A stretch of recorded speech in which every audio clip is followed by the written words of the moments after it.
হ্যাঁ যুবক তরুণ ভাইয়েরা, রাতের বেলা যে ইউটিউবে ঢুকে নাটক দেখো, সিনেমা দেখো, কানের মধ্যে হেডফোন ঢুকায়া এই যে নাটক সিনেমা গান শোনো, রাতের বেলা যে মেসেঞ্জারে আর হোয়াটসঅ্যাপে কথা বলতেছো, ওই অবস্থায় মৌত হয়ে যেতে পারে কিনা? আসতে বলবেন না, জোরে বলেন, মৌত হতে পারে কিনা? এই অবস্থায় যদি মৌত হয়ে যায় কি হবে? মুসলিম শরীফে নবীজি বলেছেন, ইউবাসু কুল্লু আবদিন আলা মা মাতা আলাইহি, মানুষ যে অবস্থায় মারা যাবে ওই অবস্থায় তাকে কিয়ামতের দিন কবর থেকে উঠাবেন কে? এই যে অনেক যুবক তরুণরা রাতের বেলা নাটক সিনেমা দেখতে দেখতে নাপাক শরীরে নাপাক কাপড়ে ঘুমায়। কেন রে ভাই নাপাক থাকো? এই নাপাক অবস্থায় মৌত হয়ে যেতে পারে কিনা? অনেক মানুষ আছে পেশাব করে দাঁড়ায় দাঁড়ায় পেশাব করে, তারপরে দেখা যায় পেশাব করে অনেকে ঠিক মতো পানি নেয় না, ইস্তেঞ্জা করে পবিত্র হয় না, এরকম আছে না নাই?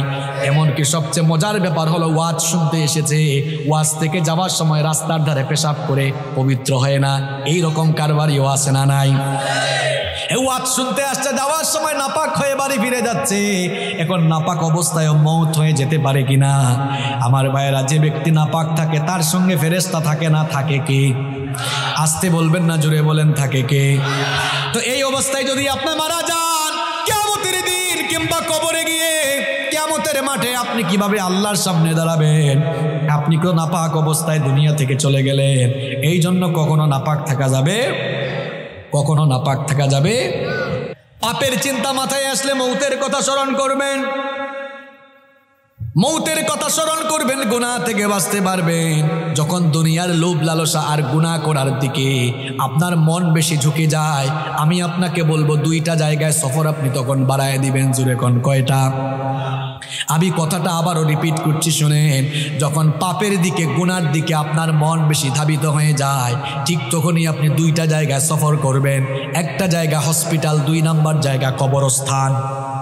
হসপিটালে যাবেন, গিয়ে দেখবেন আপনার মতো কত দুনিয়াওয়ালা, কত টাকাওয়ালা, পয়সাওয়ালা লোকেরা, কোটি কোটি টাকা আছে, তাও আইসিইউতে তারা সামান্য একটা দিন আরামে থাকার জন্য হাহাকার করছে, আছে না নাই? যে কালো টাকার জন্য, অবৈধ টাকার জন্য অন্যায় করছেন, গুনাহ করছেন, হসপিটাল গিয়ে দেখেন কত মানুষের টাকা তারে বাঁচাইতে পারে। একটু পরপর আইসিইউ থেকে লাশ বের হচ্ছে। এরপরে হাসপাতালে যাওয়ার পরেও যদি আপনার দিল নরম না হয়, তাহলে মাঝে মাঝে প্রেমবাগের কবরস্থানগুলোতে ভিজিট করবেন, গিয়ে দেখবেন আপনার মতো টাকাওয়ালা, পয়সাওয়ালা লোকেরা, ক্ষমতাওয়ালা লোকেরা, একদিন বিরাট টাকা পয়সা, অর্থবিত্ত, বাড়ি গাড়ি সব ক্ষমতা ছিল, এখন কবরের নিচে ঘুমায়া আছে। আমরা মনে করি আমাদের বউ আপন, আমরা মনে করি ছেলে মেয়ে আপন। আজকে মরে দেখেন কেউ আপনার আপন নয়, আপন কেবল একজন, তিনি কি? দেখবেন এই বউ, এই ছেলে মেয়েরা কিছুক্ষণ কান্না করবে, কিছুক্ষণ কান্না করার পরে বলবে মৃত লাশকে বেশিক্ষণ ঘরে রাখতে নাই, তাড়াতাড়ি দাফন করা দরকার। আপনাকে দেখবেন সাদা কাফন দিয়ে পেঁচায়া জানাজার মাঠে নিয়ে যাবে। যে ছেলে মেয়েদের জন্য, দেখেন একটু আগেই বলেছে কেউ আপন না, এই ছেলে মেয়েদের জন্য, বাড়ি গাড়ি করার জন্য, প্রপার্টি করার জন্য, সম্পত্তি কামানোর জন্য ঠিকঠাক নামাজও পড়েন নাই, অনেক সময় সঠিকভাবে আল্লাহর ইবাদত করেন নাই, যাদেরকে আপন মনে করেছেন আজ তারাই আপনাকে নিয়ে কবরে চলে যাবে, কবরে রেখে রেখে তারা আপনাকে চলে আসবে। এরপরে দেখবেন কেউ আপনার আপন থাকবে না। কবরে যাওয়ার পরে 2 জন ছাড়া আর কেউ আপন নাই, একজন হচ্ছেন আল্লাহ। এই জন্য কবরে ফেরেশতা এসে প্রথমে জিজ্ঞেস করবে বোন নাম কি, ছেলে মেয়ের নাম কি, না জিজ্ঞেস করবে মা, আর একটু জোরে বলেন মা রব্বুকা। প্রথমে এসে বলবে তোমার রব কি। তাহলে বুঝে নেন আপন, আপন কে, সবচাইতে আপন কে? একজনই আপন, আর কেউ আপন না। আমার দাদার বাবার নাম জানি না। আপনি বলবেন হুজুর হঠাৎ করে এই কথা বলছেন কেন? হ্যাঁ, আপনি যে দুনিয়ার পেছনে ছুটছেন, ওই দুনিয়া যে আপনার নাম মনে রাখবে না, ওইটাই বুঝাচ্ছি আপনারে। আমি আমার দাদার বাপের নাম জানি না, আপনারা যদি বলি আপনার দাদার বাবার নাম কি, শেষ গুল্লা খাবেন। আমার দাদার বাপ 160-70 বছর আগে দুনিয়াতে ছিল, এখন 160-70 বছরের ব্যবধানে তার পরবর্তী প্রজন্ম তার নাম ভুলে গেল। ঠিক একই পরিণতি আমার আপনার হবে। কিসের পেছনে ছুটছেন আপনি? আপনার পরবর্তী প্রজন্ম দোয়া করা দূরের কথা, আপনার নামও মনে রাখবে না এরা। আপনার 6-7 পুরুষ আগে কারা কারা দুনিয়ায় ছিল, নসবনামা, আপনি কি সবার নাম বলতে পারবেন? 2-1 জন বলতে পারলেও সবাই পারবে। কার জন্য কি করছেন? এত গুনাহ করছেন, পাপ করছেন, এই ছেলে মেয়ে, জায়গা সম্পদ, বাড়ি গাড়ি, আরে ভাই বাড়ির জায়গায় থাকবে, বাড়িওয়ালা থাকবে। চোখেরই পলকে তুমি হতে পারো লাশ, চিরতরে বন্ধ হবে তোমারই নিঃশ্বাস। চোখের পলকে আপনি লাশ হতে পারেন। আশেপাশে বাজার আছে না? বাজারের নাম কি? ওই বসুন্ধিয়া বাজারে হয়তো আপনার কাফনের কাপড় বরাদ্দ হয়ে গেছে, চলে এসেছে, আপনি নিজেও জানেন না। আপনি ঘরে বসে এখন গোটা পৃথিবীর খবর নিতে পারবেন। ঘরে বসে গোটা পৃথিবীর খবর নিতে পারলেও কার জন্য কাফনের কাপড় রেডি কেউ এই খবর জানে না। যুবকরা বলবে, হুজুর আমরা জোয়ান, আমরা বাঁচবো আরো। আরে ভাই, তোমার মতো কত যুবক রাতের বেলা বাড়িতে ঘুমায়, সকালবেলা তার লাশ বের হয়। Keep in your mind, there is no serial of death. মৃত্যুর কোনো সিরিয়াল নাই। পৃথিবীতে আসার সিরিয়াল আছে, পৃথিবীতে আসার সিরিয়াল আছে, যাওয়ার কোনো সিরিয়াল নাই। দেখা যায় আসার সময় সবার আগে দাদা, তারপরে বাবা, এরপরে ছেলে, তারপর দাদার ঘরে নাতি। আসার সুন্দর সিরিয়াল আছে, যাওয়ার কোনো সিরিয়াল নাই। মাঝে মাঝে সিরিয়াল ব্রেক হয়ে দেখা যায় নাতির লাশ দাদা কবরে নামায়, অথবা ছেলের লাশ বাবা কবরে নামায়। যে কেউ যে কোনো সময় চলে যেতে পারে, কোনো ঠিক ঠিকানা নাই। কি কারণে আমাকে আপনাকে দুনিয়াতে পাঠানো হলো? কেন আমাদেরকে পয়দা করে দুনিয়াতে আল্লাহ পাঠালেন? কোরআনুল কারীমের 51 নম্বর সূরা সূরাতুয যারিয়াতের 56 নম্বর আয়াতের মাধ্যমে রব্বুল আলামিন আমাদেরকে সেই কথা জানিয়ে দিলেন, ওয়ামা খালাকাতুল জিন্না ওয়াল ইনসা ইল্লা লিয়াবুদুন। I didn't create the jinn kind and mankind except my worship. আল্লাহ তাআলা বলছেন, আমি পৃথিবীতে জিন আর মানব জাতিকে আমার গোলামি ছাড়া, আমার দাসত্ব ছাড়া অন্য কিছুর জন্য সৃষ্টি করি নাই। আমাদেরকে যার গোলামির জন্য সৃষ্টি করা হয়েছে তিনি কে? অনেকে বলে না, কয় হুজুর এত টাকা পয়সার মালিক, গোলাম পরিচয় দেই কেমনে? আপনি শুধু গোলাম নন, গোলামের ঘরের গোলাম, বান্দির ঘরের গোলাম। আপনার বাপ দাদা পূর্বপুরুষ 14 গোষ্ঠী আল্লাহর গোলাম। আমরা গোলাম জাত, গোলামের জন্যই আমাদেরকে সৃষ্টি করা হয়েছে। আমরা ইবাদত করব কার? বিধিবিধান মেনে চলবো কার?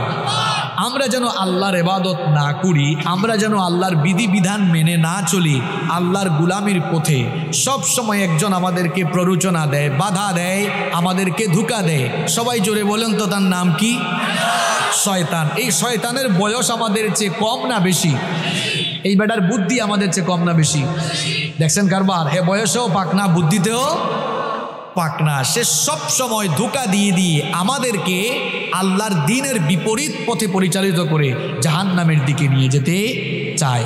শয়তানের এই প্ররোচনাকে মোকাবেলা করে, শয়তানের ফাঁদে পা না দিয়ে, শয়তানের গোলামি না করে যেই সকল লোকেরা আল্লাহর গোলামির পথে জীবন পরিচালনা করবে, তারাই নিজেদেরকে পরিশুদ্ধ বানিয়ে জান্নাতের পথে হাঁটতে হাঁটতে জান্নাতে চলে যাবে। সুবহানাল্লাহ। আর যারা শয়তানের ফাঁদে পা দিয়ে, শয়তানের প্ররোচনায় পড়ে দুনিয়ার জীবনকে শয়তানের কথা মতো দুনিয়ার জীবন কাটায় দিবে, এই লোকগুলোর দুনিয়া আখিরাত ব্যর্থ হয়ে এরা জাহান্নামে চলে যাবে। এই জন্য রব্বুল আলামিন কোরআনুল কারীমের 91 নম্বর সূরা সূরাতুশ শামসের 9 নম্বর আয়াত থেকে বললেন, কদ আফলাহা মান যাক্কাহা ওয়া কদ খাবা মান দাসাহা।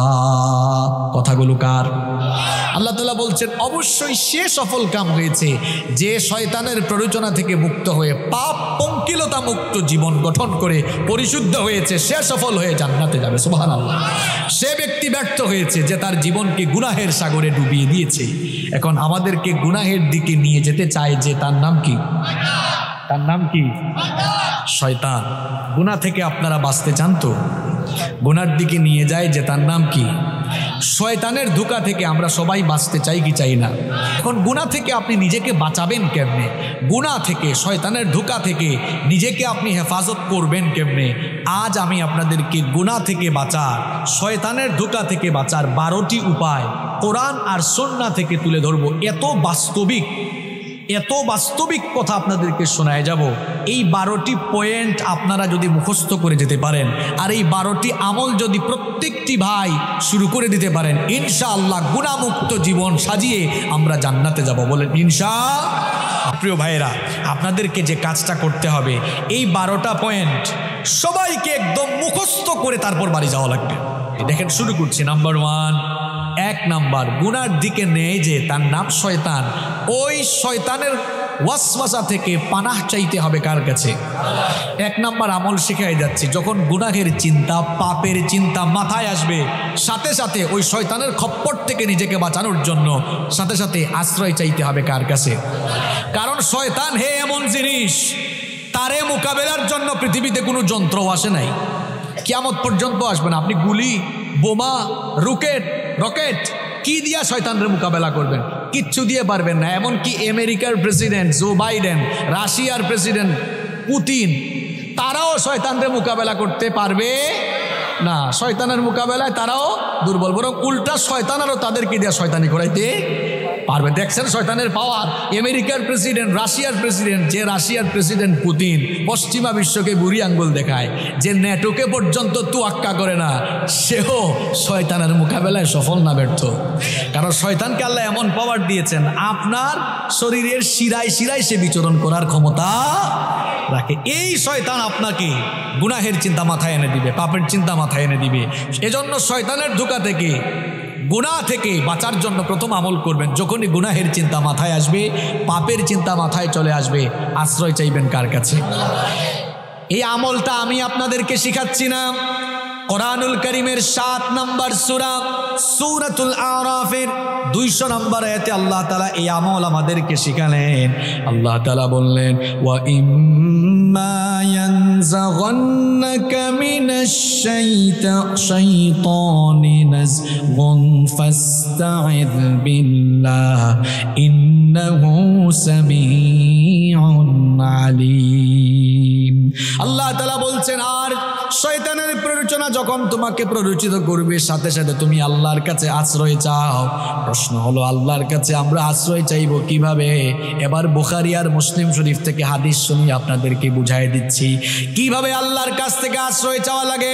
নবী করিম সাল্লাল্লাহু আলাইহি ওয়াসাল্লামের সামনে একবার 2 ব্যক্তি ঝগড়া করছিল। 2 জন ঝগড়া করার এক পর্যায়ে একজন আরেকজনকে অশ্রাব্য ভাষায় গালিগালাজ শুরু করে দিল। এদের মধ্যে একজন নিজের রাগকে কন্ট্রোল করতে না পেরে হিতাহিত জ্ঞান হারিয়ে যা মন চায় তাই বলা শুরু করলো। লোকটার চেহারা পর্যন্ত লাল হয়ে গেল। নবীজি আল্লাহর নবী লোকটাকে দেখে বললেন, ইন্নী লা আ'লামু কালিমাতান লাউ ক্বালাহা লাযাহাবা আনহু মা ইয়াজিদ। নবীজি তখন বললেন, আমি এমন একটি কালেমা, এমন একটি বাক্য, এমন একটি সেন্টেন্স, এমন একটি দোয়া জানি, এই দোয়া যদি ওই বান্দা পড়ে নেয় তাহলে তার সমস্ত রাগ দূর করে নেবেন কে? আল্লাহ। অনেক মানুষ আছে রাগের সময় সিদ্ধান্ত নিয়ে নেয়। খবরদার প্রিয় ভাইয়েরা, রাগের সময় কোনো সিদ্ধান্ত নেবেন না। রাগের সময় সিদ্ধান্ত নিলে ওই সিদ্ধান্ত ভুল হওয়ার সম্ভাবনা আছে না নাই? এজন্য রাগের সময় দাঁড়িয়ে থাকলে বসে যাবেন, বসা থাকলে শুয়ে যাবেন। রাগের সময় খবরদার কোনো সিদ্ধান্ত নেবেন না। ওই সিদ্ধান্তের কারণে পরবর্তীতে পস্তানো লাগতে পারে। নবীজি যখন দেখলেন লোকটাকে রাগ করে হিতাহিত জ্ঞান হারিয়ে উল্টাপাল্টা কথা বলতেছে, অশ্রাব্য ভাষায় গালিগালাজ করছে, নবীজি তখন বললেন, আমি এমন একটি দোয়া জানি, এমন একটি সেন্টেন্স জানি, সে যদি ওই সেন্টেন্সটা পড়ে নেয় রাগ দূর হয়ে যাবে। সে যদি ওই সেন্টেন্সটা পড়ে নেয় তাহলে শয়তান যে তাকে পাপ করাতে যাচ্ছে, পাপ থেকে সে বাঁচতে পারবে। সাহাবারা বললেন, ইয়া রাসূলুল্লাহ, পড়েন সাল্লাল্লাহু আলাইহি ওয়াসাল্লাম। সেই দোয়াটা কি? নবীজি তখন বললেন, সে যদি ইস্তেআযা অর্থাৎ তাআউযু পাঠ করে নেয়, অর্থাৎ আউযু বিল্লাহি মিনাশ শাইতানির রাজিম, সে যদি ইস্তেআযা পাঠ করে বিতাড়িত শয়তান থেকে আল্লাহর কাছে পানা চায়। শয়তান থেকে পানা দেওয়া পৃথিবীর কোনো ক্ষমতাসীন মানুষ পারবে না, কোনো শক্তিশালী মানুষ পারবে না, যোদ্ধা পারবে না, পৃথিবীর কোনো সেনাবাহিনীও পারবে না। শয়তান থেকে আপনাকে কেবল একজনই বাঁচাতে পারে, সবাই বলেন তিনি কে? এই জন্য শয়তানের খপ্পর থেকে, শয়তানের ধোঁকা থেকে, গুনার চিন্তা থেকে বাঁচার জন্য 1 নম্বর আমল, গুনার চিন্তা যখন মাথায় আসবে, পাপের চিন্তা যখন মাথায় আসবে, কি পড়বেন? ঘুষের টাকা একজন নিয়ে আসছে, আরে বাপরে বাপ, করে নোট দেখা যাচ্ছে। যদি কোনো ঘুষের টাকাগুলা নিতে পারতাম তাহলে তো অনেক কাজে লাগাইতে পারতাম। চিন্তাটা আসা মাত্রই বলে ফেলবেন আউযু বিল্লাহি মিনাশ শাইতানির রাজিম। কারণ এই চিন্তাটা মাথায় এনে দিছে কে? সুদের টাকা, সুদি কারবার করতে মন চায়, সুদি কারবার করলে ঘরে বসে বসে মাল বাড়ানো যাবে, এই চিন্তা মাথায় এসেছে, মনে করবেন শয়তান এই চিন্তা মাথায় নিয়ে এসেছে। আশ্রয় চাইবেন কার কাছে? আশ্রয় চাইবেন কার কাছে? যুবকরা ফেসবুক চালাও, ফেসবুকে ইউটিউবে ভিডিও দেখছো, হয়তো তাফসীর শুনছো, নিচেই দেখা যাচ্ছে একটা গানের ভিডিও। হ্যাঁ, নিচেই দেখা যাচ্ছে কিসের ভিডিও? গানের ভিডিও। ওইটা দেখার আগে আউযু বিল্লাহি মিনাশ শাইতানির রাজিম বলে ওখান থেকে বের হয়ে যেতে হবে, ঠিক কিনা? গুনাহ থেকে নিজেকে, পাপ থেকে বাঁচিয়ে রাখবেন কেমনে? শুনে যান। 1 নাম্বার আমল শিখলাম, গুনাহ থেকে বাঁচার জন্য গুনার চিন্তা মাথায় আসলেই যার কাছে আশ্রয় চাইব, সবাই আওয়াজ করে বলেন তিনি কি? 2 নাম্বার আমল, গুনাহ থেকে বাঁচার জন্য, পাপ থেকে বাঁচার জন্য গুনাহের চিন্তা মাথায় আসলেই একজনের কথা দিলে স্মরণ করবেন, একজনকে ভয় করবেন সাথে সাথে, তিনি কি? তিনি কি? কোরআনুল কারীমের 7 নাম্বার সূরা সূরাতুল আরাফের 201 নম্বর আয়াতে আল্লাহ তাআলা বলছেন, ইন্নাল্লাযীনা তাকাউ ইযা মাসসাহুম তাইফুম মিনাশ শাইতানি তাযাক্কারু ফাইযা হুম মুবসিরুন। আল্লাহ তাআলা বলছেন, নিশ্চয়ই যারা তাকওয়া অবলম্বন করে, নিশ্চয়ই যারা আল্লাহকে ভয় করে, শয়তানের প্ররোচনা যখন তাদেরকে স্পর্শ করে, শয়তান যখনই তাদেরকে ধোঁকা দিতে চায়, তখন তারা গুনাহ থেকে বাঁচার জন্য একজনের কথা স্মরণ করে, একজনের কথা স্মরণ করে, তাকেই ভয় করে, তিনি কি? আল্লাহর ভয় যার অন্তরে আছে সে কখনো বিপদগামী হতে পারে। গুনাহ থেকে আপনি বাঁচতে পারবেন, পাপ থেকে আপনি বাঁচতে পারবেন। 2 নাম্বার আমল আপনাকে শেখাচ্ছি, যখনই গুনাহের চিন্তা মাথায় আসবে সঙ্গে সঙ্গে একজনের কথা স্মরণ করে ফেলবেন, একজনকে আপনি ভয় করে ফেলবেন। সবাই বলেন তিনি কি? এই একটা জিনিস, আল্লাহর ভয় যদি মানুষের অন্তরে থাকে, ওই মানুষকে দিয়ে কেউ কখনো কোনো পাপের কাজ, গুনাহের কাজ করাতে পারবে না। একটা ঘটনা আমার মনে পড়ে গেল, বলবো। সুনানে বাইহাকির ভেতরে হাদিস বর্ণিত হয়েছে, খুব মন দিয়ে ঘটনাটা শুনেন আমার বাবারা, প্রিয় ভাইয়েরা, খুব মন দিয়ে ঘটনাটা শুনেন। আব্দুল্লাহ ইবনে ওমর রাদিয়াল্লাহু আনহু তিনি একবার তার সঙ্গী সাথীদেরকে নিয়ে এক সফরে বের হলেন। দুপুরের খাবারের সময় যখন হয়ে গেল, তারা তখন খাবার গ্রহণের জন্য দস্তরখানা বিছালেন। যখনই তারা খাবার খেতে যাবেন, ঠিক তখনই লক্ষ্য করলেন তাদের পাশ দিয়ে এক রাখাল হেঁটে যাচ্ছে।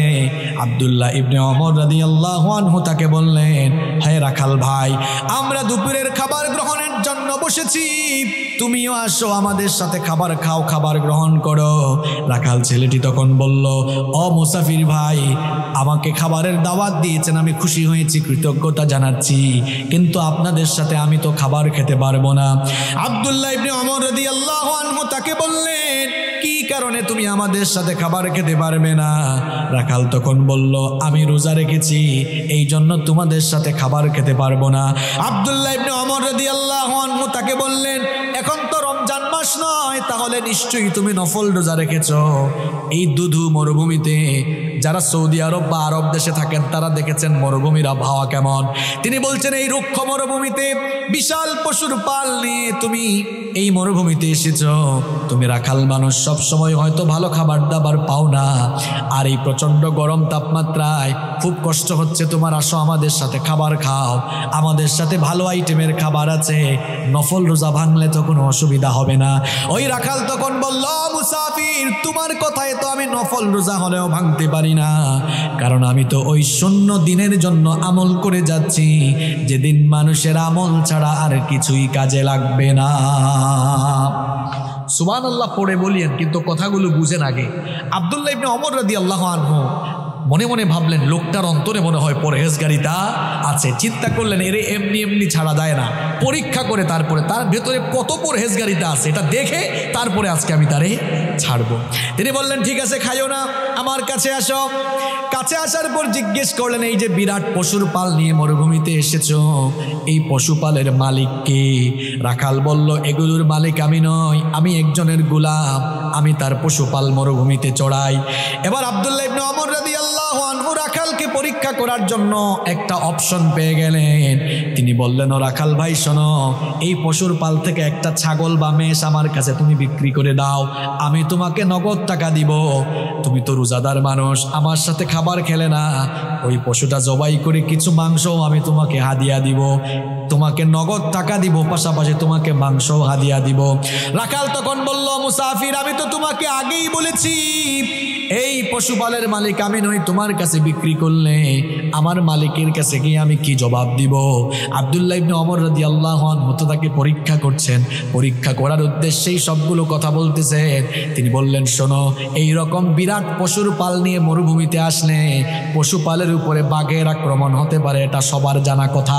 তুমি যদি তোমার মালিককে গিয়ে বলো বাঘের আক্রমণে একটা ছাগল বা একটা মেষ বাঘ খেয়ে ফেলেছে, তোমার মালিক কিছুই মনে করবে না, একদিকে তারেও বুঝ দিতে পারবা, অন্যদিকে আমার কাছে বিক্রি করলে নগদ টাকা আর কিছু মাংস হাদিয়া পাবা, সুতরাং নগদেই লাভ তুমি হাতছাড়া করো না।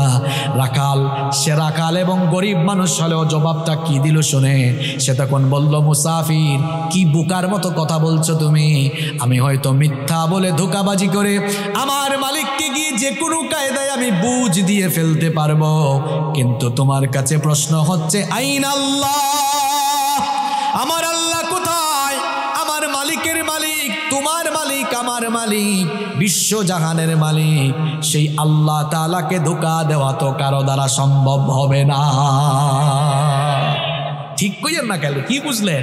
দেখছেন অন্তরে আল্লাহর ভয় থাকলে কেউ জোর করে কখনো তাকে দিয়া খারাপ কাজ করাতে পারবে না। আমি তো বলি কারো অন্তরে আল্লাহর ভয় থাকলে এরে আপনি গাছের সাথে বাইদা পিটানো যদি বলেন যাই খারাপ কাজ করছে মরে যাবে, তাও আল্লাহর ভয়ে গুনাহের কাজ করবে না।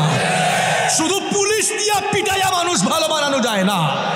মাঝে মাঝে দেখা যায় জেলখানায় ঢুকার পরে দাগি দাগি আসামি জামিন নিয়ে বের হয়ে প্রমোশন নিয়ে বড় বড় ডাকাত হয়ে যায়। শুধু পিটাইয়া মানুষ ভালো বানাইতে পারবেন না, মানুষের কলিজার ভেতরে আল্লাহর ভয় ঢুকায় দেন, দেখবেন এই মানুষগুলো আল্লাহর ওলি হয়ে যাবে। গুনাহ থেকে বাঁচতে হলে আল্লাহর ভয় কলিজায় ঢুকাতে হবে। যার কলিজায় আল্লাহর ভয় আছে ওই যুবক কখনো ফোন হাতে নিয়ে অশ্লীল ভিডিও দেখবে না। যার কলিজায় আল্লাহর ভয় আছে মিথ্যা বলবে না। যার কলিজায় ভয় আছে জনগণের সম্পদ মেরে খাবে না, মানুষের হক নষ্ট করবে না। যার কলিজায় ভয় আছে ইসলামের বিরুদ্ধে কথা বলবে না। যার কলিজায় আল্লাহর ভয় নাই সে যা মন চায় তাই করতে পারবে। এমনকি কেউ ব্যবসায়ী হলে আল্লাহর ভয় থাকলে কখনো মানুষের সঙ্গে ধোঁকা দিবে না। দেখেন আল্লাহর ভয়টা কি জিনিস, এই ঘটনাটা আপনারা সবাই জানেন, তাও আমি 30 সেকেন্ডে বলছি জাস্ট বুঝাবার জন্য। ওমর রাদিয়াল্লাহু আনহু আপনারা জানেন তিনি অর্ধ পৃথিবী শাসন করেছেন। রাতের বেলা ঘুমাতেন, অর্ধ পৃথিবীর শাসন করতে হয়, রাতের ঘুম হারাম। জিজ্ঞেস করা হলো রাতে ঘুমান না কেন? তিনি বলেন আমি রাতের বেলা ঘুমাবো, আর জনগণ যদি কষ্ট পায় এই কষ্টগুলোই কিয়ামতের দিন আমার জাহান্নামে যাওয়ার কারণ হয়ে যেতে পারে। আর আমরা ছোট ছোট চেয়ারের মালিক হয়ে যে গিয়ার বাড়ায় দেই মাঝে মাঝে, আমাদের অবস্থা হয়ে যায় এমন যে যখন চেয়ারে সে উঠে যায় গিয়ারে। আপনার চেয়ারের গিয়ার একটু কমায় রেখেন, আর গিয়ার যদি উঠানো ইসলামের পক্ষে উঠাইয়েন, লাভ হবে। যেমন আমিও এখন গিয়ারে, কারণ আমি চেয়ারে, তবে আমার গিয়ার কোরআন হাদিসের পক্ষে, ইসলামের পক্ষে আছে। আর চেয়ারে বসে গিয়ার যদি ইসলামের বিরুদ্ধে নেন, মনে রাখবেন চেয়ারে বসাইছেন যিনি, জনগণের জুতার বাড়ি খাওয়াইয়া বেইজ্জত করে নামাইতে পারেন তিনি। এজন্য চেয়ারের নামে আল্লাহ কোরআনে আয়াত দিয়েছেন, আয়াতুল, কথা বলেন না কেন, আয়াতুল কুরসি। হোয়াটস দ্য মিনিং অফ কুরসি? What do you mean by কুরসি? কুরসি বলতে আপনি কি বুঝেন? কুরসি ইটস এন অ্যারাবিক ওয়ার্ড, এটা আরবি শব্দ। এর বাংলা অর্থ হচ্ছে গদি, সিংহাসন। ইংরেজিতে আমরা এটাকে বলি চেয়ার। আল্লাহ তাআলা কোরআনের 6236টা আয়াতের মধ্যে চেয়ারের আয়াতকে সবচেয়ে ফজিলতের আয়াত বানিয়েছেন, যাতে চেয়ারওয়ালা লোকেরা চেয়ারে বসে চেয়ারের অপব্যবহার করে মানুষের উপরে জুলুম না করে। এই জন্য আল্লাহ আল্লাহ তাআলা ওই চেয়ারের আয়াতে আয়াতুল কুরসির ভেতরে তার নিজের সফরেনিটি সার্বভৌম ক্ষমতার পরিচয় দিয়ে তামাম দুনিয়ার চেয়ারওয়ালা লোকদেরকে সাবধান করে দিয়েছে। ওই আয়াত ভালো করে পড়বেন, আল্লাহ আমাদের বুঝার তৌফিক দান করেন। তো ওমর রাদিয়াল্লাহু আনহু রাতের বেলা ঘুমাইতেন না। একদিন শেষ রাতে দেখলেন এক বাড়িতে আলো জ্বলতেছে, কথাবার্তাও শোনা যাচ্ছে। একটু কান পাতলেন। স্বাভাবিক অবস্থায় কান পেতে কিছু শোনা জায়েজ নয়, তবে দায়িত্বশীল ব্যক্তির জন্য সেটা জায়েজ আছে। তিনি শুনলেন এক মা তার মেয়েকে বলছে যে, মেয়ে বেটি উঠ, আমি উটনির দুধ দোহন করে এনেছি, দুধ তো কম পেয়েছি, পানি মিশা, দুধের পরিমাণও বাড়বে, লাভের পরিমাণও বাড়বে। মেয়ে বলল, মা গো, এটা তো অন্যায় কাজ, খাদ্যদ্রব্যে ভেজাল দেওয়া এটা ঠিক নয়। তাছাড়া আমাদের প্রেসিডেন্ট আমিরুল মুমিনিন ওমর রাদিয়াল্লাহু আনহু তিনি তো রাষ্ট্রীয় নিষেধাজ্ঞা জারি করে দিয়েছেন যে খাদ্যে কোনো ভেজাল দেওয়া যাবে না। মা বলল, বেটি এ তো বোকা কেন তুই, ওমর তো এই আদেশ দিয়া সে তার বাড়িতে ঘুমায়, সে কি আমাদের মা মেয়ের কারবার দেখে? অথচ ওমর রাদিয়াল্লাহু আনহু দেয়ালের পাশে সব শোনে। আর মেয়ের কলিজায় আল্লাহর ভয় কেমন দেখেন। মেয়ে বলল, মা গো, তিনি না হয় ঘুমাচ্ছেন, কিন্তু উনার রব, তোমার রব আমার রব, তিনি কি রাতের বেলা ঘুমায় থাকেন নাকি? উনার তো কোনো তন্দ্রা নাই, ঘুম নাই, তিনি সব দেখেন কিনা? দেখেছেন আল্লাহর ভয়?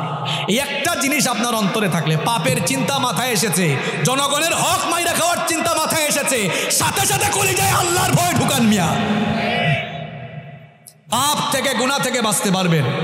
2 নাম্বার আমল শিখালাম, পাপের চিন্তা গুনাহের চিন্তা মাথায় আসা মাত্রই একজনের কথা স্মরণ করে তাকে ভয় করে ফেলা। তিনি কে? তিনি কে? আল্লাহ। কয়টা পয়েন্ট বললাম? 1 নাম্বার কি পড়বেন? গুনার চিন্তা মাথায় আসলে কি পড়বেন? 2 নাম্বার কাকে ভয় করবেন? নাম্বার 3 নাম্বার গুনাহের চিন্তা মাথায় আসলেই একটা জিনিসের কথা মনে করবেন, সেটার নাম মৃত্যু। সেটার নাম, জোরে বলেন, সেটার নাম কি?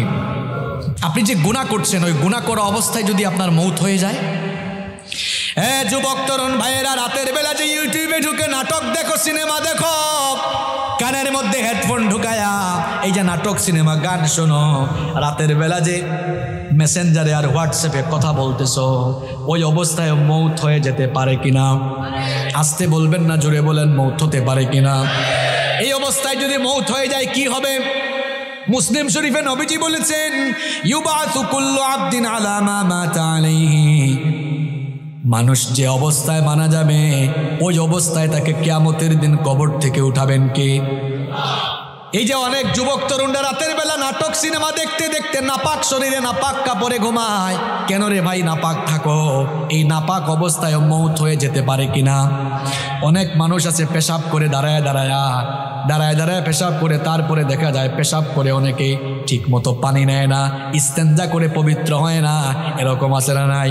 এমনকি সবচেয়ে মজার ব্যাপার হলো, ওয়াজ শুনতে এসেছে, ওয়াজ থেকে যাওয়ার সময় রাস্তার ধারে পেশাব করে পবিত্র হয় না, এই রকম কারবারিও আছে না নাই?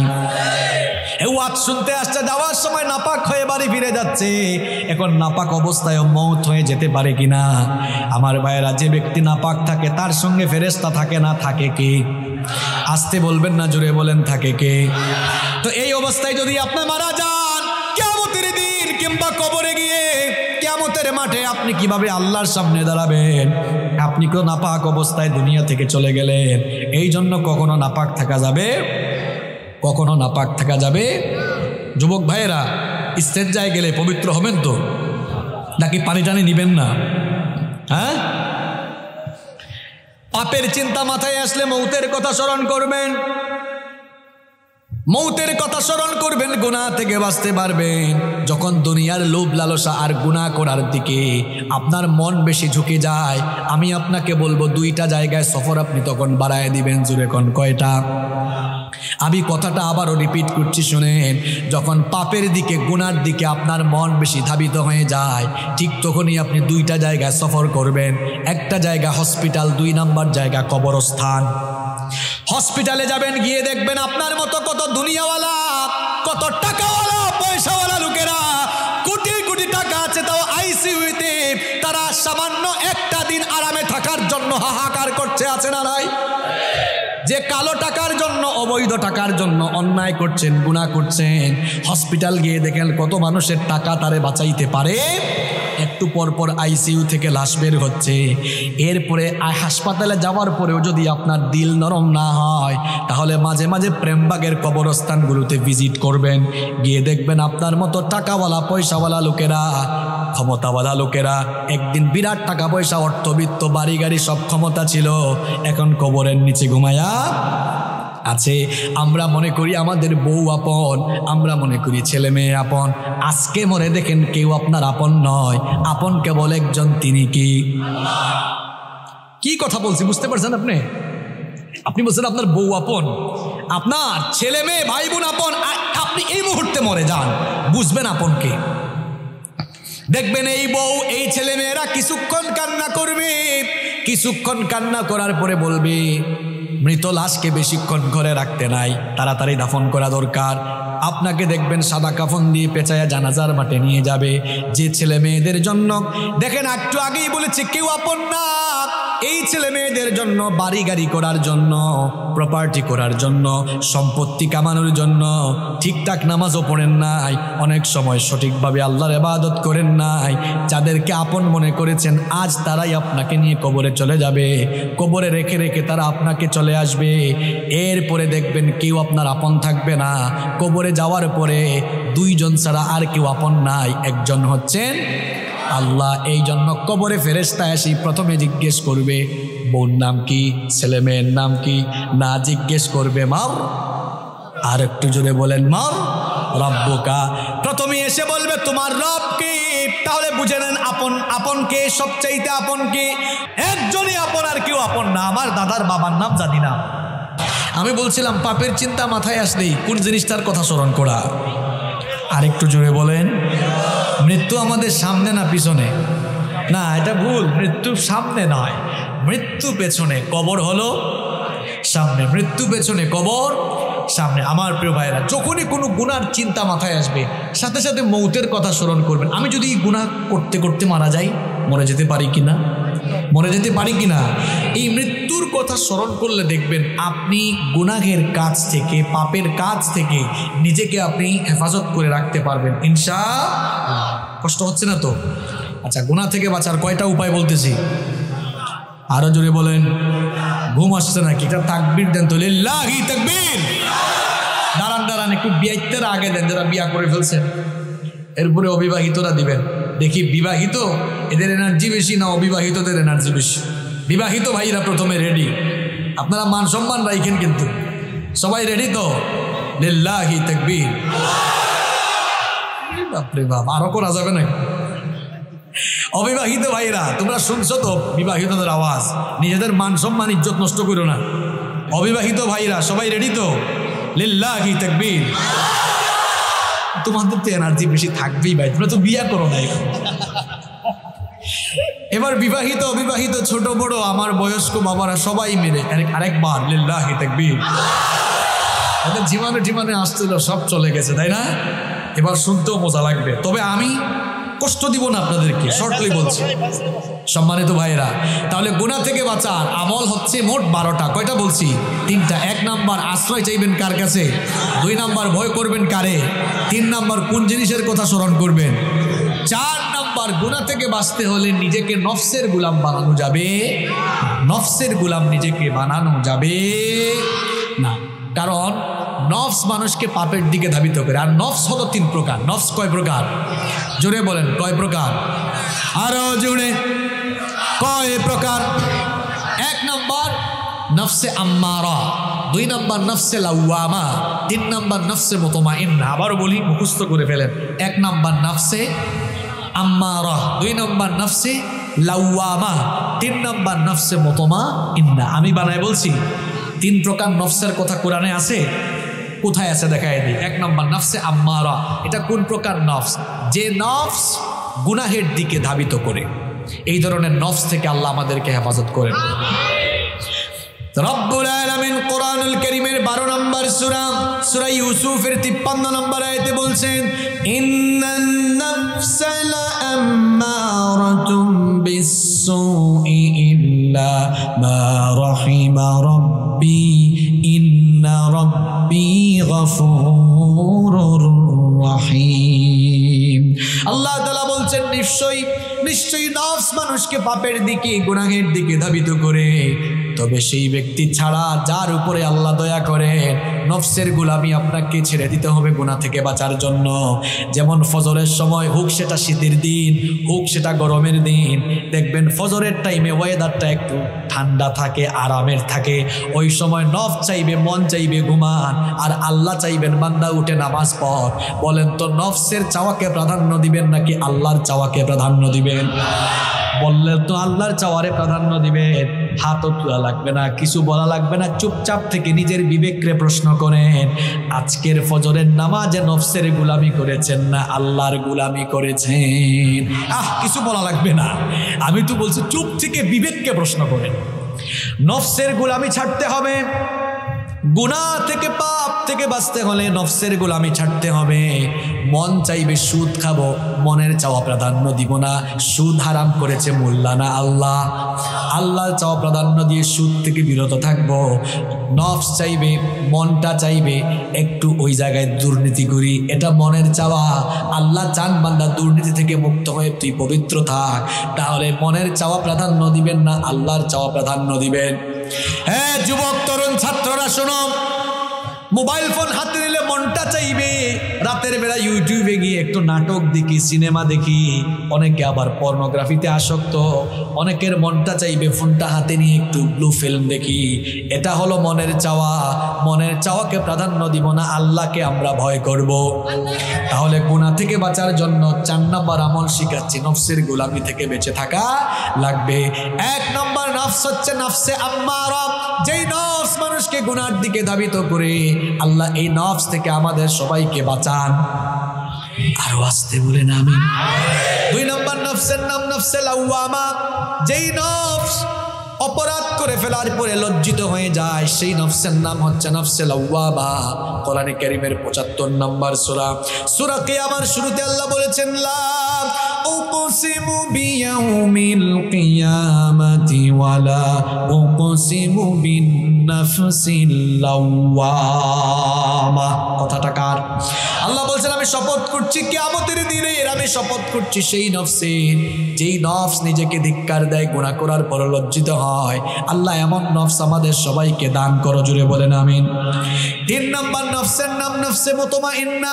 নফসে মুতমাইন্না হচ্ছে এমন নফস, যেই নফস সব সময় আল্লাহর আনুগত্যের পথে পরিচালিত হয়, যেই নফস সব সময় আল্লাহর গোলামি করে সন্তুষ্ট থাকে।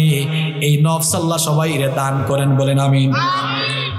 এই রকম নফস যাদের, এই রকম নফস আছে যাদের, সফল কাম হয়ে যাবে তারা। এরা মারা যাওয়ার পর এদের রূহ যখন জিবরিল আমিন কবজ করবেন, তখন এই সকল লোকদেরকে বলা হবে, ইয়া আইয়াতুহান নাফসুল মুতমাইন্নাতু রজিই ইলা রাব্বিকি রাদিয়াতাম মারদিয়া ফাদখুলি ফি ইবাদি ওয়াদখুলি জান্নাতি। বলা হবে, হে প্রশান্ত আত্মা, তোমার রবের সন্তুষ্টির দিকে বের হয়ে আসো, আল্লাহর নেককার বান্দাদের শামিল হয়ে আল্লাহর জান্নাতে তুমি দাখিল হয়ে যাও। তাহলে গুনাহ থেকে বাঁচার জন্য নফসের গোলামি করা যাবে না, নফসের চাওয়াকে প্রাধান্য দেওয়া যাবে না। যার গোলামি এবং যার চাওয়া প্রাধান্য দিতে হবে তিনি কি?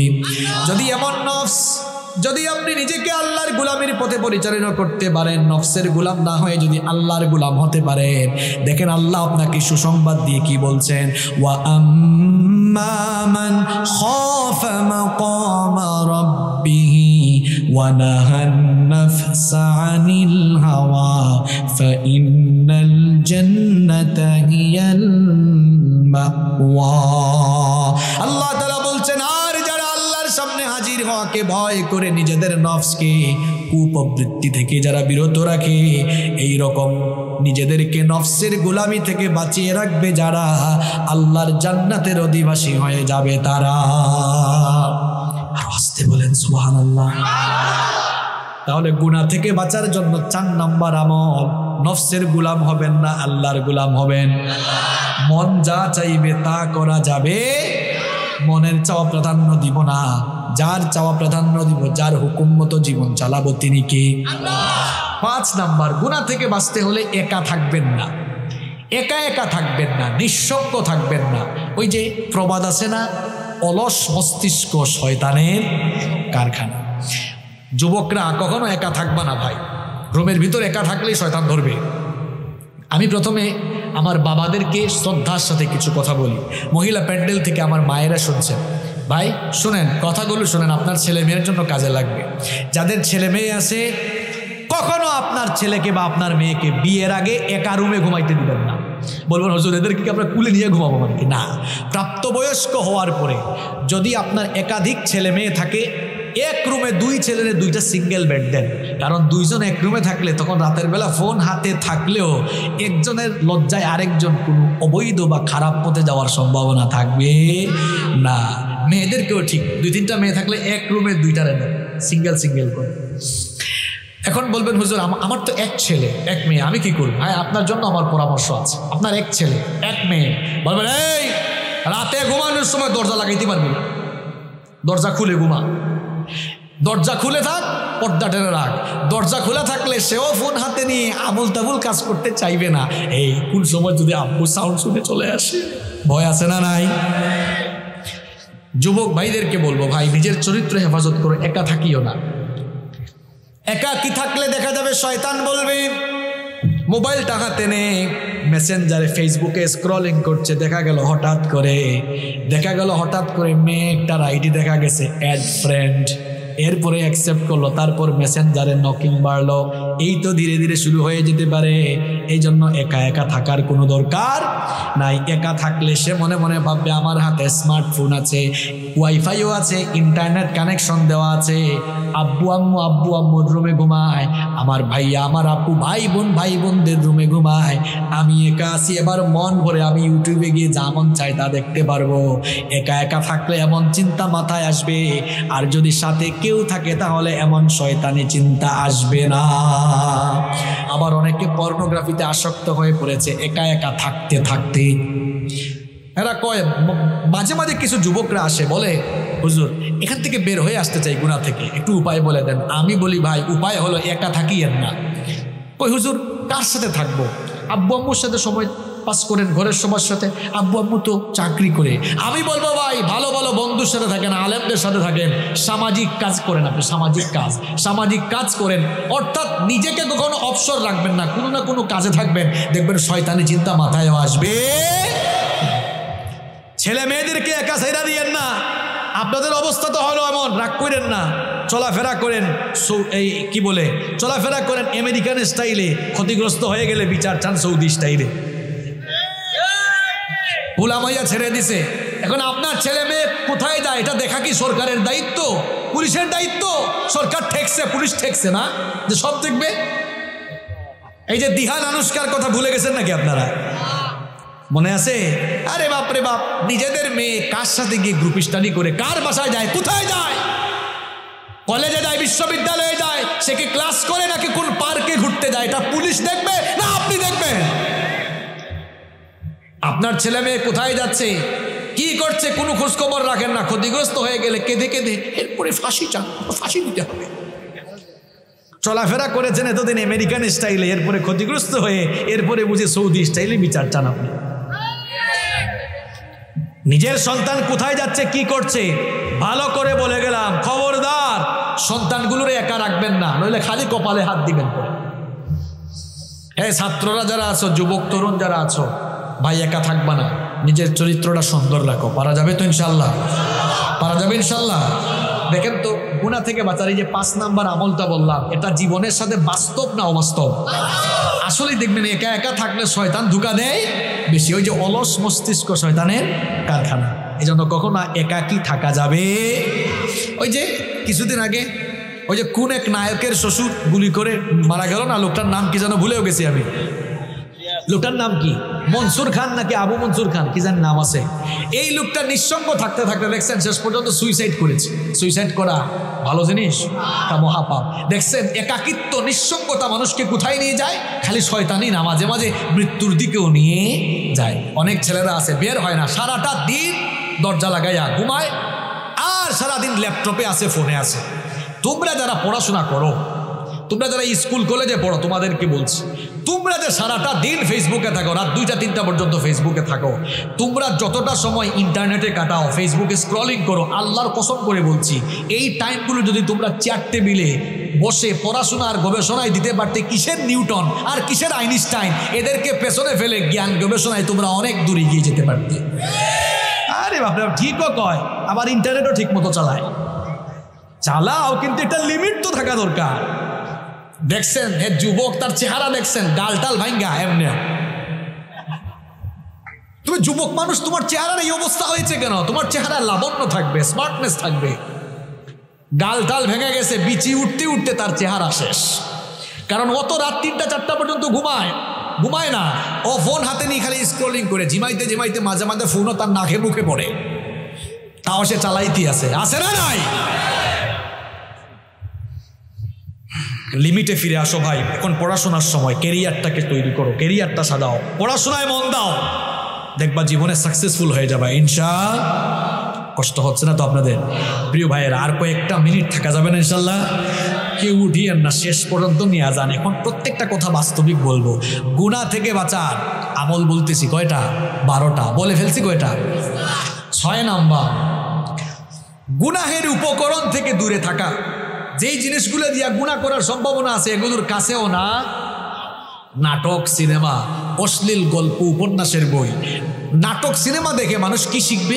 শিখার কি আছে এখানে? অশ্লীল প্রেম প্রীতি ছাড়া, আর জামাই আর কি জানি কয় শাশুড়ি আর বউয়ের ঝগড়া ছাড়া, পরকিয়া ছাড়া এই নাটক সিনেমায় কিছু আছে? জন্য এগুলো থেকে নিজেকে দূরে রাখতে হবে। এখন কিছু ছেলে পেলে কলেজ পাস করার পরে কয়, হুজুর আমরা ইংলিশ মুভি দেখি ইংরেজি ভাষা চর্চা করার জন্য। তুমি ইংরেজি ভাষা চর্চা করার জন্য ইংলিশ মুভি দেখবা না? আমি ছাত্র জীবনে একটা মেসে থাকতাম, তখনও আমি বিশ্ববিদ্যালয়ে ভর্তি হয় নাই, ইউনিভার্সিটিতে ভর্তি হব এইরকম টাইমে। এখন এক ভাই আমার সিনিয়র দিনে রাতে কানে হেডফোন লাগাইয়া ল্যাপটপের দিকে তাকায় থাকে। একদিন বললাম, ভাইজান আপনি দেখি সব সময় ল্যাপটপের দিকে তাকায় থাকেন, এটা অনেক আগের 2010 সালের বলতেছি কথা। তুমি এগুলা বুঝবা না, আমি লন্ডন যাব, আইএলটিএস করছি, ভাষা চর্চার জন্য ইংলিশ মুভি দেখছি। আমি বললাম, ভাই ভাষা চর্চার জন্য তো আপনি ল্যাঙ্গুয়েজ ক্লাবে যাবেন, ল্যাঙ্গুয়েজ ক্লাবে গিয়ে আপনি সেখানে না চর্চা করবেন, বেশি বেশি স্পিকিং করবেন, বেশি বেশি কথা বলবেন, কথা বলার পরিবেশে থাকবেন, তখন না আপনি ভাষা চর্চা করতে পারবেন। চুপ থাকো, সিনিয়র ভাই তো কিছু তো বলাও যায় না। তো এইরকম অনেক কারবারি আছে না নাই? হে ভাষা শিখতে শিখতে যে কোন জিনিস শিখতেছে এটা হে ভালো করে জানে। গুনাহের উপকরণ থেকে দূরে থাকতে হবে। পর্নোগ্রাফিতে যারা আসক্ত এদের ভেতর থেকে মনুষ্যত্ববোধ চলে গেছে, এদের ভেতরে পশুত্ব তৈরি হয়েছে। এরা মেয়েদেরকে জীবনে কোনোদিন সম্মান করতে পারবে না। মেয়ে দেখলেই হে মনে করে এটা ভোগ্য পণ্য, এটা ভোগ করার জিনিস।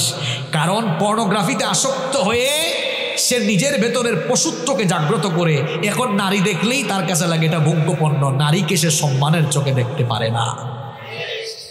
এখন অনেকে বলবে, হুজুর পাপের পথ থেকে ফিরে আসবো কেমনে? ভাই রাত 10টার পরে যদি ফোন হাতে নিলে তোমার ফোন দিয়ে বিপদে যাওয়ার সম্ভাবনা থাকে, আমি বলছি এইটা থেকে দূরে থাকো।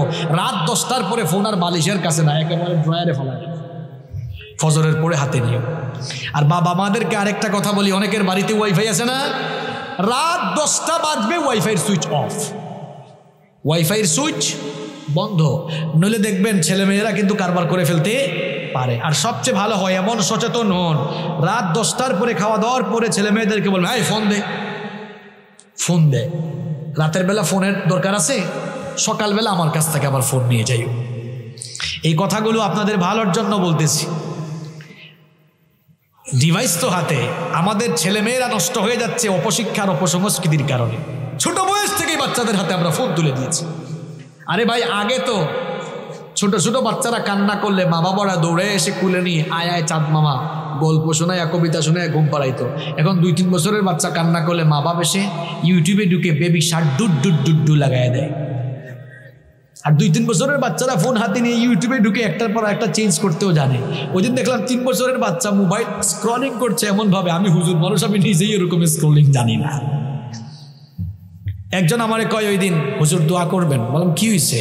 কয় আমার মেয়ে জেএসসিতে A+ পেয়েছে, মানে ক্লাস 8 পাস করছে আর কি, A+ পেয়েছে। আমি বললাম মাশাআল্লাহ গুড। কই হুজুর জানেন খুশি হয়ে আমি আইফোন গিফট করে দিয়েছি। আমি বললাম ভালো করছেন, কিছুদিন পরে আপনারা জামাই গিফট করবে।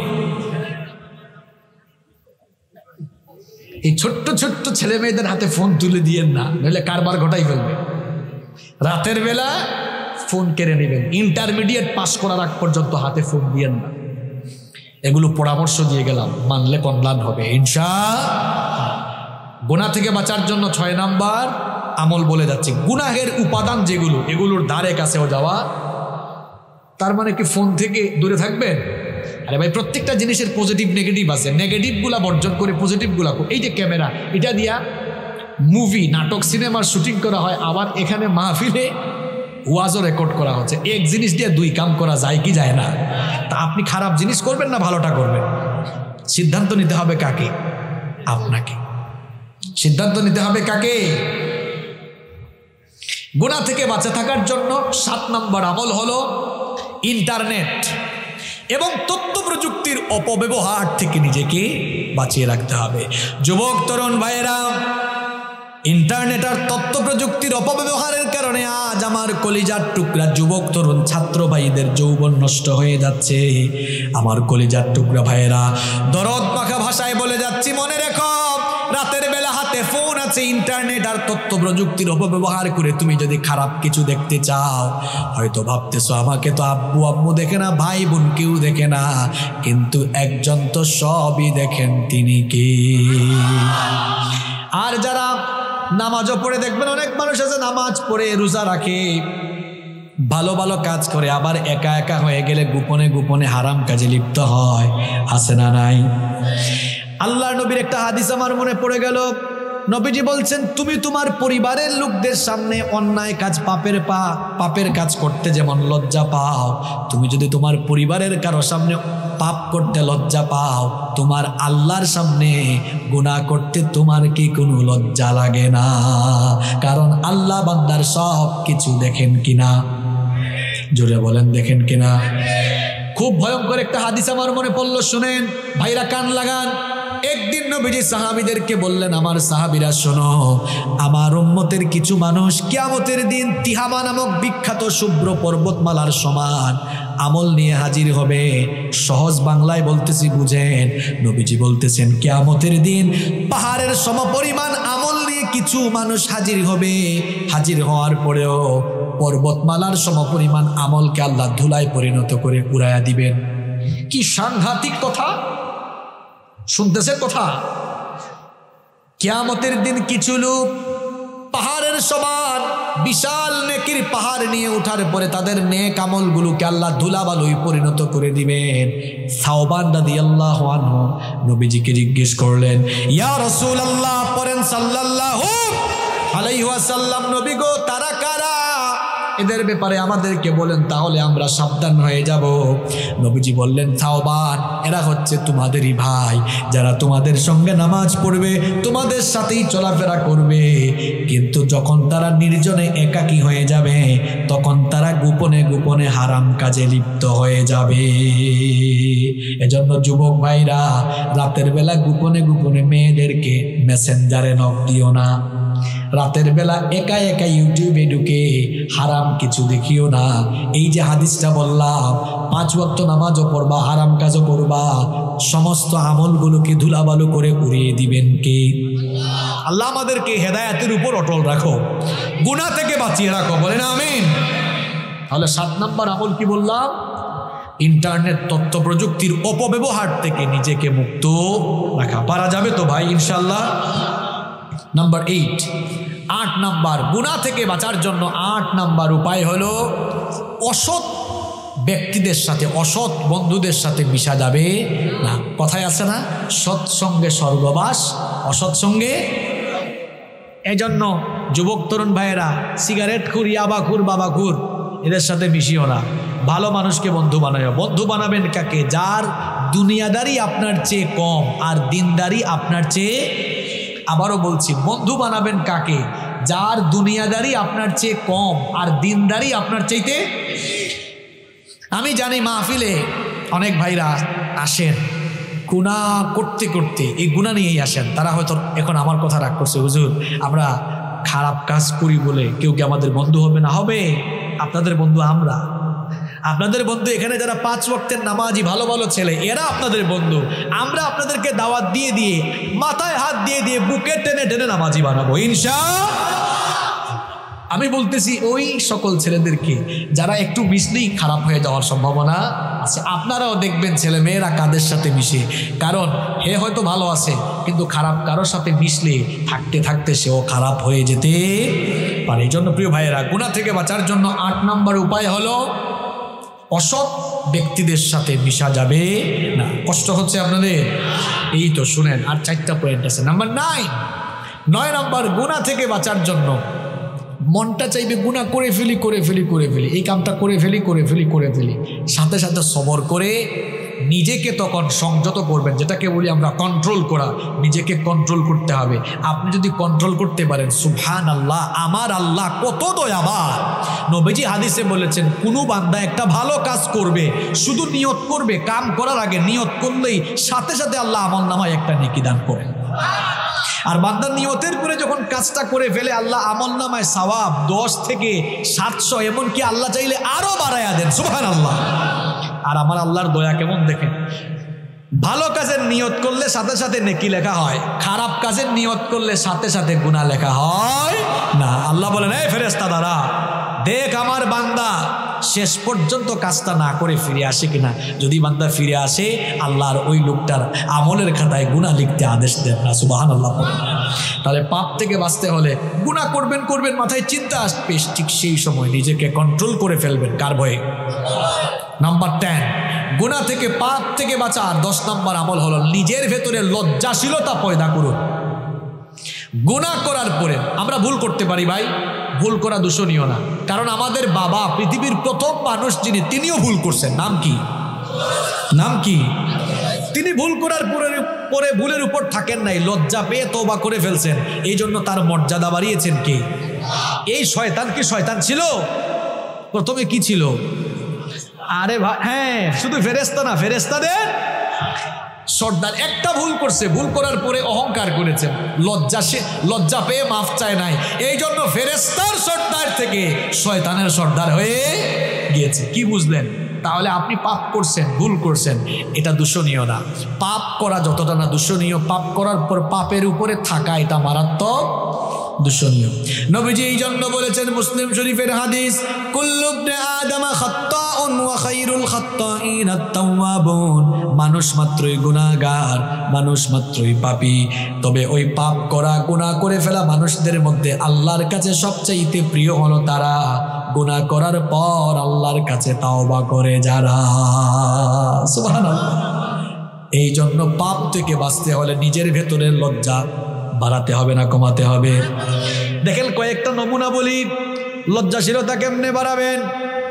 লজ্জাশীলতা এমন ভাবে বাড়াবেন, অনেকে তো আছে প্যান্ট আর লুঙ্গি টাকনুর নিচে পড়ে, এটা জায়েজ না হারাম।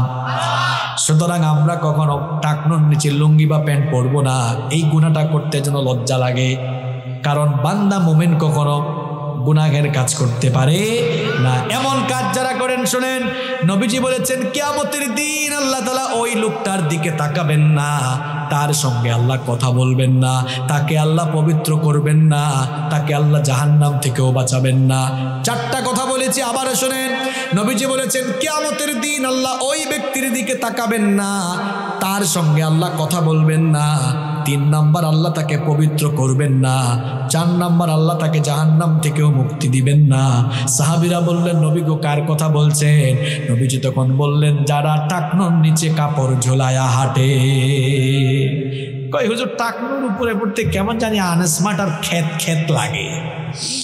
আরে ভাই, টাকনুর উপরে তো আমরা জুব্বা পরি, পায়জামাও পরি, দেশে বিদেশে ঘুরি, আজ পর্যন্ত কেউ আমাদেরকে আনস্মার্টও বলে নাই, খেতও বলে নাই। বরং নবীর সুন্নত মানে যারা, দুনিয়ায় সবচেয়ে স্মার্ট হলো তারা।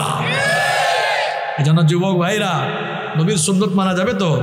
নবীর সুন্নত দাড়িটা রাখা যাবে না, একেবারে ফ্রেশ কাট এরকম থাকা যাবে না, দাড়ি রেখে ফেলতে হবে।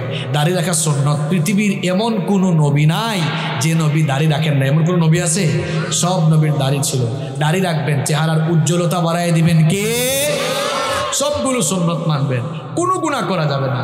নিজেদের ঘরের মহিলাদেরকে পর্দায় রাখা লাগবে, কারণ পর্দার বিধানটা মোল্লার না আল্লাহর। অনেক বোনেরা আছে, যেহেতু মা বোনরা আসছে, এদের ব্যাপারে তো কিছু বলা দরকার। এখন আবার অনেকে আছে বুরকা পরে তারপরে চেহারা টেহারা খুলে বের হয়, আছে না নাই? চেহারাটা হলো সৌন্দর্যের দেহের রাজধানী, চেহারার দিকে তাকালেই কে কেমন সেটা বোঝা যায়। এখন কিছু আধুনিক যুগের ফ্যাশনেবল নারী আছে, বুরকা পরে আবার লিপস্টিক দিয়া মেকআপ ছাড়া বের হয়ে, আছে না নাই? তো এরকম বের হইতে আপনারা কে বলছে? এরকম ফাইজলামি করতে কে বলছে? আবার অনেকে আছে বুরকা পরে খুব অ্যাট্রাকটিভ আর টাইট ফিট বুরকা, অবশ্য যশোরে নাই। বিভিন্ন কালারের ঝাঁকানাকা কালারের বুরখা পরে, টাইট ফিট বুরখা পরে, এমন টাইট ফিট সব কিছু বোঝা যায়, এইরকম পরে আছে না নাই? আমার বোনদেরকে বলবো, খবরদার এমন বুরখা পরবেন না, ঢিলে ঢালা বুরখা, কালো রঙের বুরখা পরবেন। এমন বুরখা পরবেন যে বুরখাটা পরলে কিছুই দেখা যাবে না, কিছুই বোঝা যাবে না। আপনারাও নারীদেরকে কয়, ভাই ভাবিরে আপনি এমনি নিয়ে কেন বেরোইছেন, বুরখা পরাইলেন না কেন? কয়, দেখ তোর ভাবি এত সুন্দরী, এত রূপসী, এটা আমি না জানি, এলাকার মানুষ তো জানে না। এলাকার মানুষের একটা হক আছে না? নিজের বউকে বেপর্দা করে বের করে এলাকার মানুষের হক আদায় করে, এইরকম আল্লাহর কুতুব এই এলাকায় নাই। আবার অনেকে আছে নিজের বউয়ের ফটো ফেসবুকে আপলোড মারে, এইরকম কুতুব তো এই এলাকায় নাই।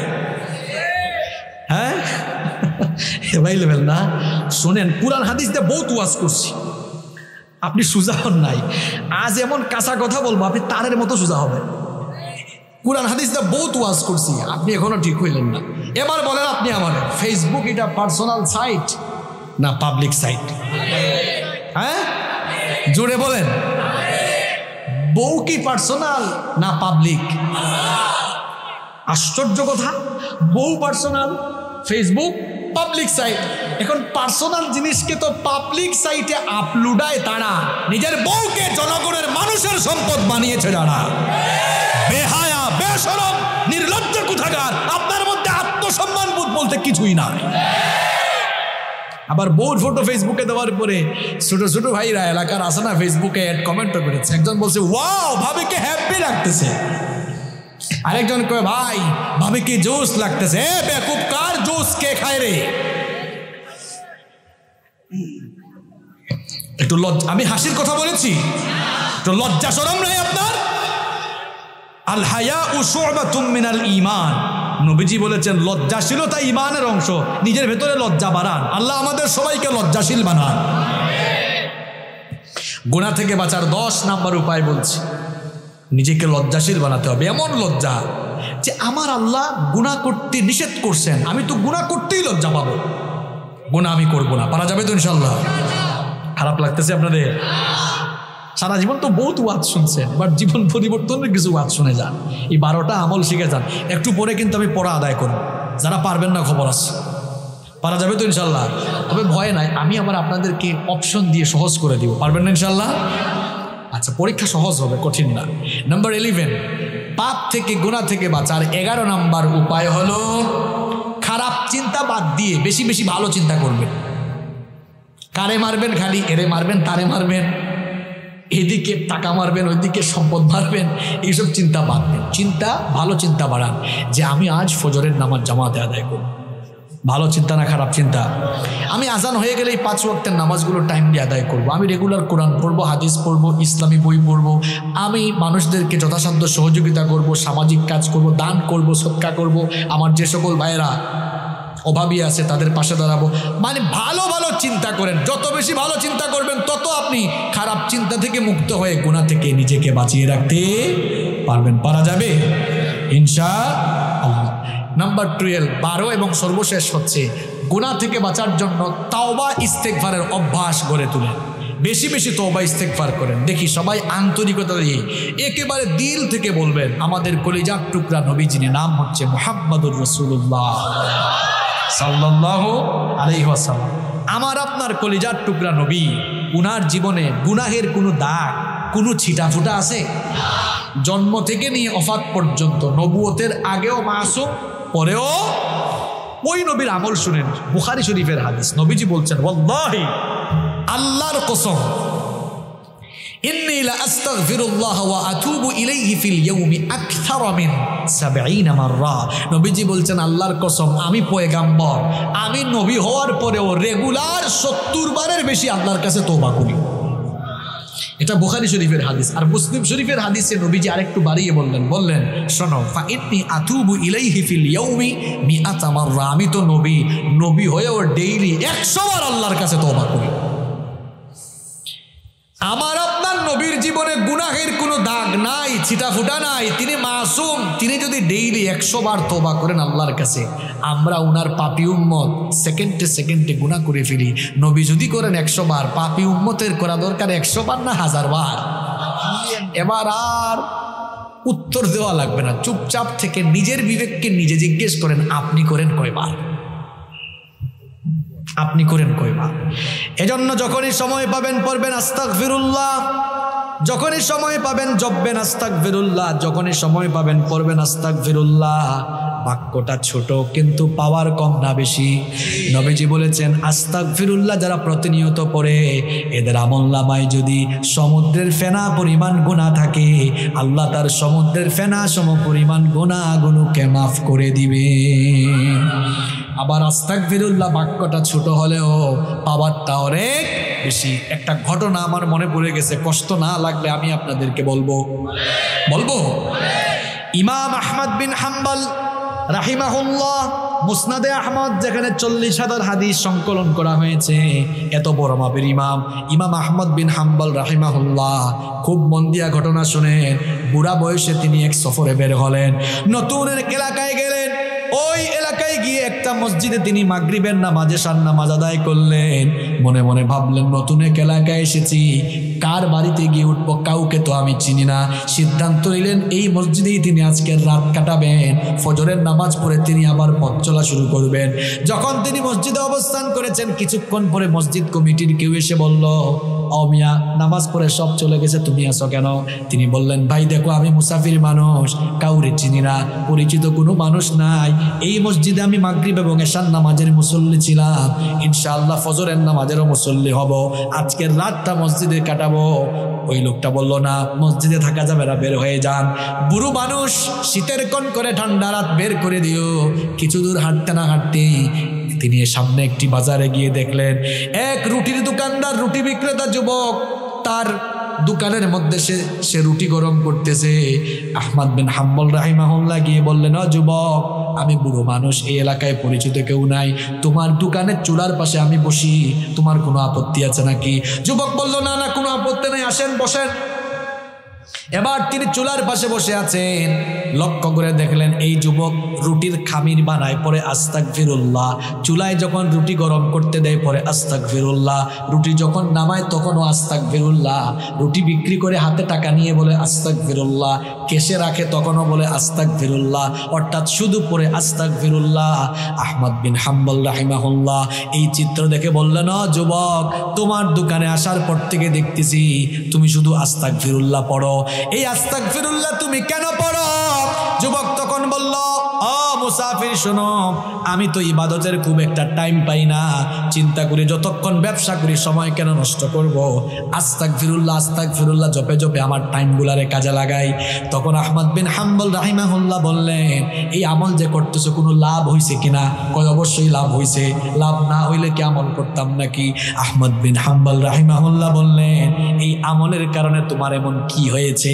যুবক তখন বলল, এই আস্তাগফিরুল্লাহ প্রতিনিয়ত জপার কারণে আমি মুস্তাজাবুদ দাওয়া হয়ে গিয়েছি। আমার বাবারা, আমার ভাইয়েরা, মুস্তাজাবুদ দাওয়া মানে হলো ওই লোক, যেই লোক আল্লাহর কাছে হাত তুললে আল্লাহ কখনো তারে খালি হাতে ফিরাইয়া দেন না। ইমাম আহমদ বিন হাম্বল রাহিমাহুল্লাহ অবাক, আমি এত বড় হাদিসের ইমাম, এত বড় ফকিহ, এত বড় মুজতাহিদ, এত বড় আলেম, আমি নিজেই এখনো মুস্তাজাবুদ দাওয়া না, আর এর মতো রুটি দোকানদার এ নাকি মুস্তাজাবুদ দাওয়া। মনে মনে ভাবতেছেন এটা কিভাবে সম্ভব। তাকে এবার জিজ্ঞেস করলেন, যুবক, আমার সাথে মিথ্যা বলো না, সত্যি করে বলো, আজ পর্যন্ত তুমি আল্লাহর কাছে যা চেয়েছো সব তুমি পেয়েছো কিনা? যুবক বলল, আল্লাহর কসম, আজ পর্যন্ত যতগুলো দোয়া করেছি সব দোয়া আমার আল্লাহ কবুল করেছেন, কিন্তু একটা দোয়া আমার এখনো কবুল হয় নাই। ইমাম আহমদ বিন হাম্বল রাহিমাহুল্লাহ বললেন, কোন সেই দোয়া যা এখনো কবুল হলো না? সে তখন বলল, আমি শুনেছি এই জামানার সবচেয়ে বড় ইমাম, সবচেয়ে বড় আলেমের নাম আহমদ বিন হাম্বল। লোকটারে জীবনে কোনোদিন দেখি নাই, মনে আমার খুব শখ লোকটারে সামনাসামনি একদিন দেখবো, কাছ থেকে দেখবো। আল্লাহর কাছে বারবার দোয়া করি, আল্লাহ তার সাথে সাক্ষাৎ ঘটায় দাও। দোয়া করতে আসি এখনো কবুল হয় না। আহমদ বিন হাম্বল রাহিমাহুল্লাহ চোখের পানি ছেড়ে দিয়ে বললেন, যুবক শোনো, যার সাথে সাক্ষাতের জন্য এতদিন ধরে দোয়া করতেছ, তার সাথে সাক্ষাতের জন্য তার কাছে তোমার যাওয়া লাগে নাই, বরং আল্লাহ আজ সিস্টেম করে, টেকনিক করে আহমদ বিন হাম্বলকে তোমার সামনে পাঠিয়ে দিয়েছে। দেখেছেন, আস্তাগফিরুল্লাহ বাক্যটা ছোট, কিন্তু পাওয়ার কম না বেশি? এখন পাওয়ার যদি বেশি হয়, আপনারা রেগুলার দিনে রাতে পড়বেন, সেটা কম না বেশি? সবাই পড়বেন তো? কয়টা আমল শিখাইলাম ভাইরা? কিসের থেকে বাঁচার জন্য? গুনাহ থেকে, পাপ থেকে। আপনারা বলেন তো, যে 12টা আমল বললাম, এই 12টা কাজ যদি করা যায়, গুনাহ থেকে নিজেদেরকে বাঁচিয়ে রাখা যাবে না ইনশাআল্লাহ? আসেন দেখি আপনারা কি কাজ করছেন এতক্ষণ। গুনাহ থেকে বাঁচার জন্য 1 নাম্বার, কার কাছে পানা চাইতে হবে? মাশাআল্লাহ, দেখছেন কামারুজ্জামান ভাই, আপনার এলাকার জনগণ কেমন, একদম মনোযোগী। তাহলে 1 নাম্বার আমল সবার মনে আছে, আলহামদুলিল্লাহ বলুন। 2 নাম্বার বলেছিলাম আমি, গুনাহ থেকে বাঁচার জন্য একজনের কথা স্মরণ করে ওনাকে ভয় করা, মাশাআল্লাহ। 3 নাম্বার, গুনার চিন্তা, পাপের চিন্তা মাথায় আসলেই একটা জিনিসের কথা স্মরণ করা, মাশাআল্লাহ। গুনাহ থেকে বাঁচার জন্য 4 নাম্বার আমল শিখিয়েছিলাম, নিজেকে কিসের গোলাম বানানো যাবে না, মাশাআল্লাহ। 5 নাম্বার আমল শিখিয়েছিলাম, কিরকম থাকা যাবে না, একা একা থাকা যাবে না। 5 নাম্বার, এরপরে আপনার 6 নাম্বার আমল শিখিয়েছিলাম, হ্যাঁ, পাপের উপকরণ যেগুলো দিয়ে পাপ হইতে পারে এগুলো ধারে কাছেও যাওয়া যাবে। 7 নাম্বার আমল শিখিয়েছিলাম, মাশাআল্লাহ, ইন্টারনেট ও তথ্য প্রযুক্তির অপব্যবহার করা যাবে না। 8 নাম্বার আমল শিখিয়েছিলাম, হ্যাঁ, অসৎ ব্যক্তিদের সাথে মিশা যাবে না, সৎ মানুষদের সাথে মিশতে হবে। এরপরে 9 নাম্বার আমল শিখিয়েছিলাম, নিজেকে গুনাহ থেকে, অন্যায় থেকে, পাপ থেকে কি রাখতে হবে, কন্ট্রোল। 10 নাম্বার বলেছি, নিজের ভেতরে লজ্জাশীলতাকে, মাশাআল্লাহ। 11 নাম্বার বলেছি, খারাপ চিন্তার বিপরীতে ভালো ভালো চিন্তা করতে হবে। 12 নাম্বার বলেছি, কিসের অভ্যাস করে তুলতে হবে, এইটা হয়েছে খাঁটি ওয়াজ। যে ওয়াজে 1.5-2 ঘন্টা আলোচনার পরে শ্রোতারা ওয়াজের সামারি বলতে পারে, এটাই হচ্ছে খাঁটি ওয়াজ। আর যে ওয়াজের পরে হুজুর জানে না কোন বিষয়, শ্রোতা জানে না কি ওয়াজ হয়েছে, এটা কোনো ওয়াজের জাত না। অন্তত 12টা আমল তো আমরা শিখতে পেরেছি, শিখার ভেতরে থাকবো না, এগুলো আমরা আমল করব। আমল করবেন তো প্রিয় ভাইয়েরা? আল্লাহ তাআলা সবাইকে, সব ভাইকে আমল করার তৌফিক দান করুন।